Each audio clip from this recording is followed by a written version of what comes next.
Good morning, dear listener. Welcome to 88.3 FM. This is Waumini Soul Food. I'm Victor Salamba. This is a wonderful Friday, dear listener, the 13th day of November, the year of our Lord 2020.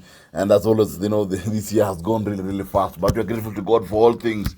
And I like beginning the show by giving thanks as always, because I know that whenever we give thanks, dear listener, we improve our capacity to receive. We improve our capacity to receive. And this wonderful day, dear listener, I have a very simple reflection this wonderful Friday.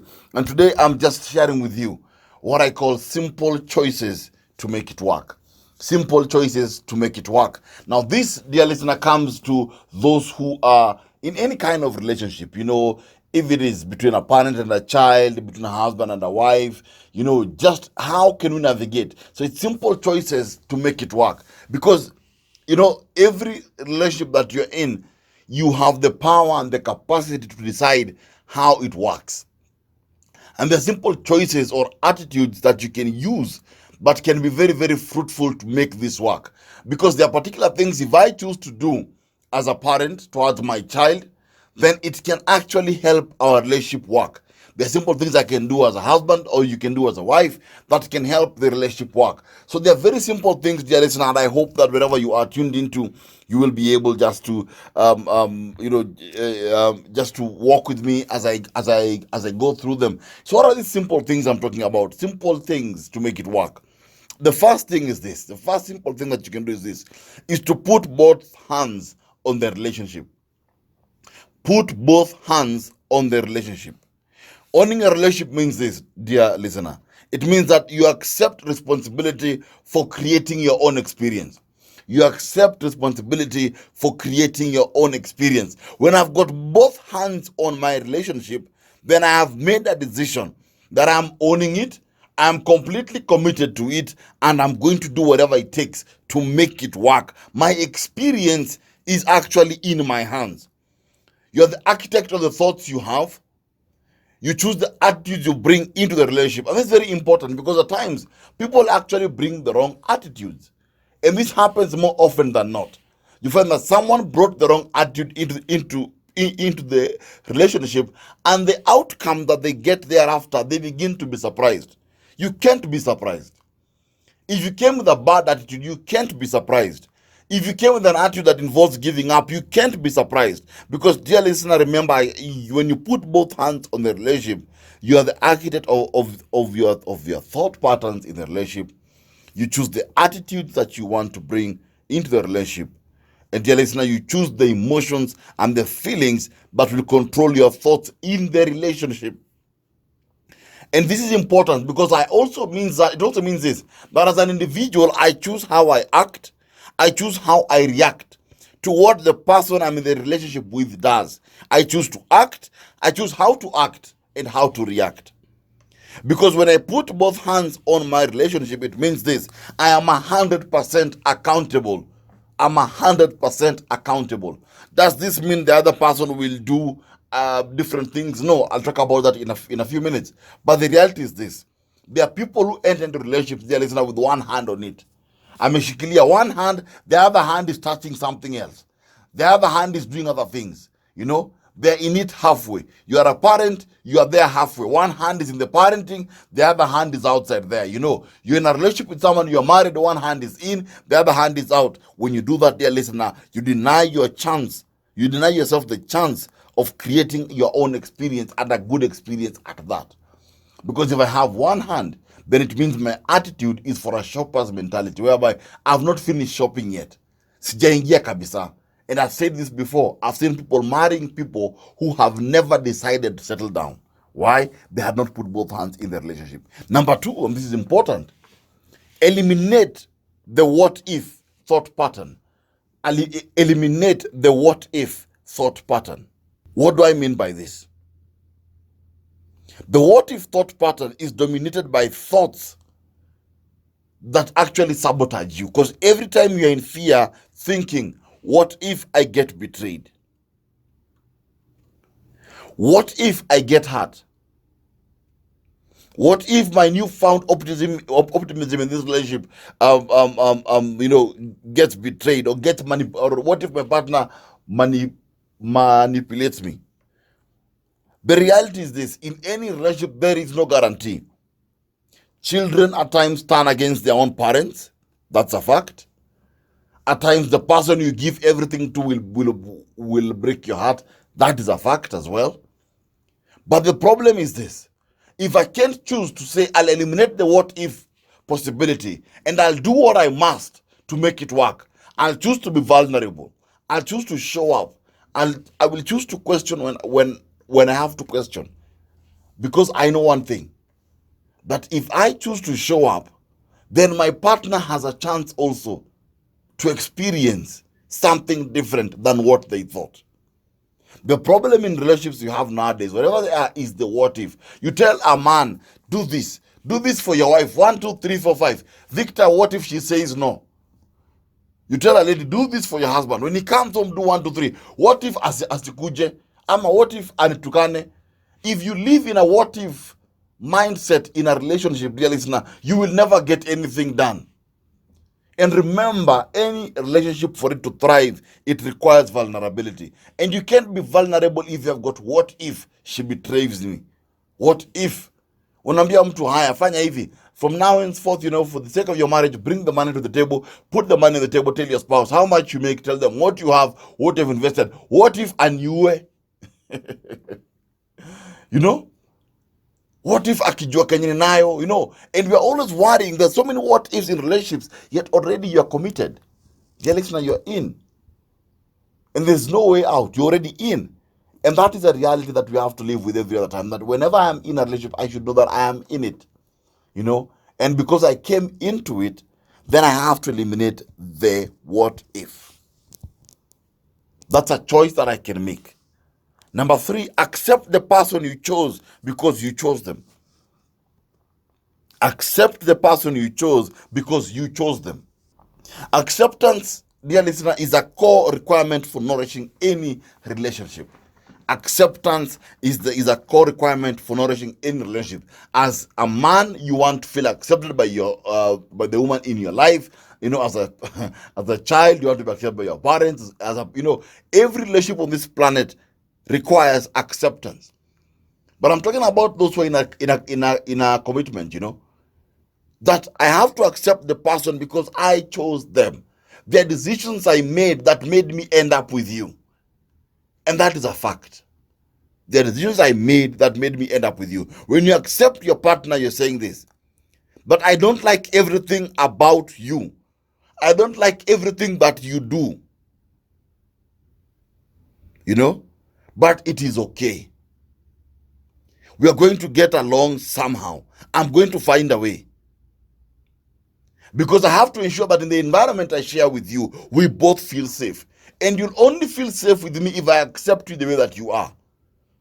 And many a times you're always busy trying to change our partners, to try and guide them, try fix them, try repair them. We're always working so hard to change very many things. But the understanding is simple, that everyone wants to be accepted, first of all, for who they are. They want to feel that I'm safe with you the way that I am. That I'm not being corrected every single day. I'm not being shown every single day that I'm different. Because we are different, and that is a fact. Because when I choose to accept you, it means this, that I'm saying that despite our differences in personality, in temperament, despite how we look at things, our thinking, our education, our backgrounds, despite all these things, yes, at times I wish you were not that way. That's the reality also. At times I wish you were not that way. At times I wish you'd see things the way I see them. At times I wish you'd think the way I think. At times I wish you'd feel the way I feel. At times I wish you had the same personality like mine. I wish you were an extrovert like I'm an extrovert. Maybe I wish you were an introvert like I'm an introvert. Yes, there are times I wish you were different. But the fact is that you are not the same as me. That fact remains. And the bottom line is this, that I've chosen to accept you for who you are, and I'll always be there for you. That is important to communicate. That even though we are different, I'll always be there for you. You might not think the way that I think. You might not feel the way that I feel. You might not see things as I see them. But dear listener, the reality is this, is that in my mind, I know one thing. That yes, I might wish they are different, but I will still choose to accept you. Number four, before I go on this break, is there is no romance without friendship. In fact, there is no future without friendship. Every relationship requires friendship. And here I've talked to those who have busy schedules, those who are working, those who have jobs, children came into your lives. Many things have changed over time.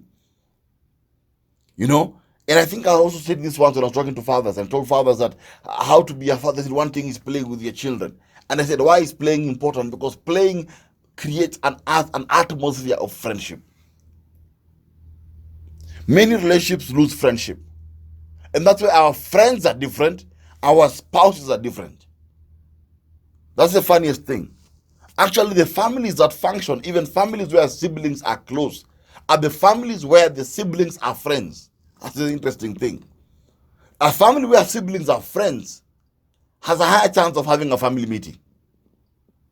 A relationship where the couple are friends have a high likelihood of budgeting together, have a higher chance of parenting better together.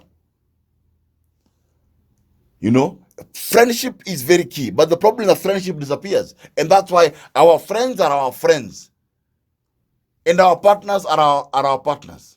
Our friends are our friends. And our siblings are our siblings. But if I can zero into marriage and relationships at that, I'd say that the moment your friend is out of that union, then you are headed down a slippery slope. And I talk to those who have busy lives. You used to do things together, you used to do fun things together. Then suddenly the children came, the jobs came, and suddenly now the other things in your at the back of your mind, and friendship became the last thing.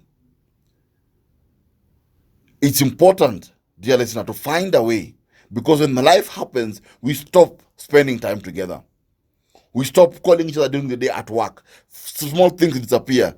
We stop finding the little things we love to do together that made us laugh, that made life simpler. The very two things that brought us together as friends initially, we ignore. One thing that makes friendship an important ingredient to make any relationship work is because friends treat each other, dear listener, in positive and rewarding ways. We fight more with our spouses than we do with our friends. Because with our friends, many a times, unless it's a warped friendship, there's positivity, there's always a reward. Someone appreciates you, your friends have accepted you, your friends deal with you in a positive way. That is the benefit of friendship. Friendship creates an avenue for us to sit.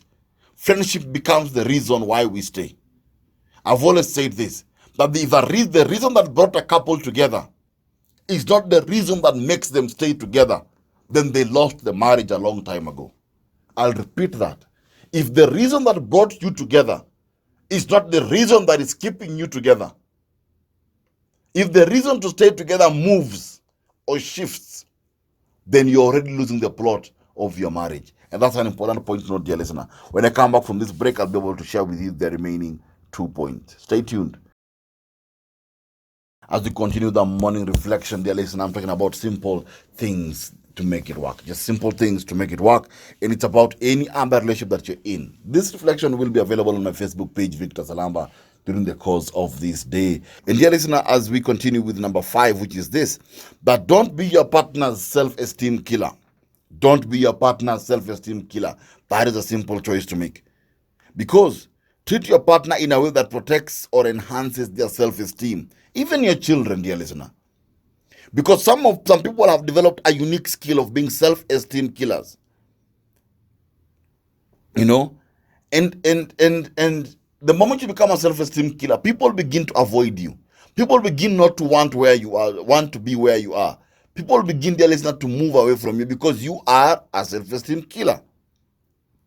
And it's important that when you're in a relationship with someone, find a way that as you express yourself, instead of fighting, instead of pushing, instead of being combative, find a way where you can communicate, you can criticize, but you're building at the same time.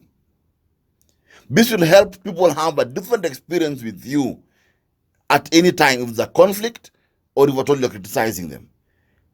They'll always want to hear from you. They'll stop avoiding you or trying to, fight back, or push you as well because you have pushed. Interact with the people in your life, dear listener, in a way that you can be proud of, and in a way that no matter how negative the thing you are engaging in, if you engage them in a way that doesn't make them feel as though they are beneath you, or that they are, or like they are very low, it means you value their self-esteem. You create a much more nurturing atmosphere, dear listener, and your partner will not want to walk away from you. They won't run, they won't hide, because you're always trying to build them and not to destroy them. And number 6, this one is the most important point. If you forget anything else I've said, don't forget number 6. Seek happiness more than being right. Seek happiness more than being right. This is wisdom that is lacking in many relationships. The wisdom of seeking happiness rather than seeking to be right. And it's important, dear listeners, today that you make a simple choice. Would you rather be happy or to be right? Being right, in any relationship, and being successful in that relationship are two different things. Because, dear listener, you can be right, but you fail in your relationship. You can be right, but you fail in your relationship. So the real issue here is not actually about being right, because you might be doing what is right and it's sabotaging your relationship every single day. And that's why at times I find a couple, people are so keen to win an argument. You are so keen to show your wife that she was wrong and you're right. You are so keen to show someone you are right, you are wrong and I'm right. And in the process, you burn the relationship. You might be 1,000% right, but you can still fail in your relationship because you didn't choose.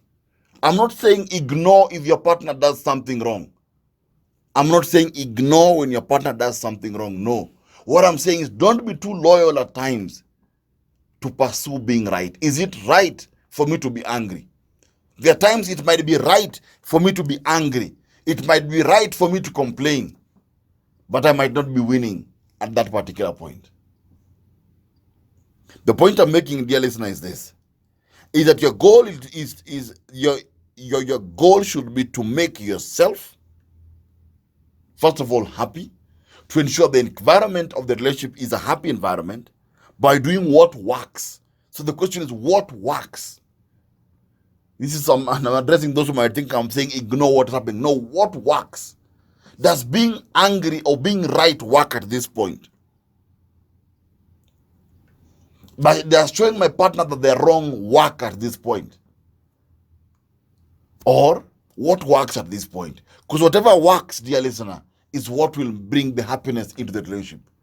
Look, be loyal to what is working. Don't be more loyal to you being right. That is self-centered, it is selfish, and many times it sabotages, dear listener. Remember, dear listener, I'm just sharing just simple things to make it work. Very simple things that anyone can be able to do.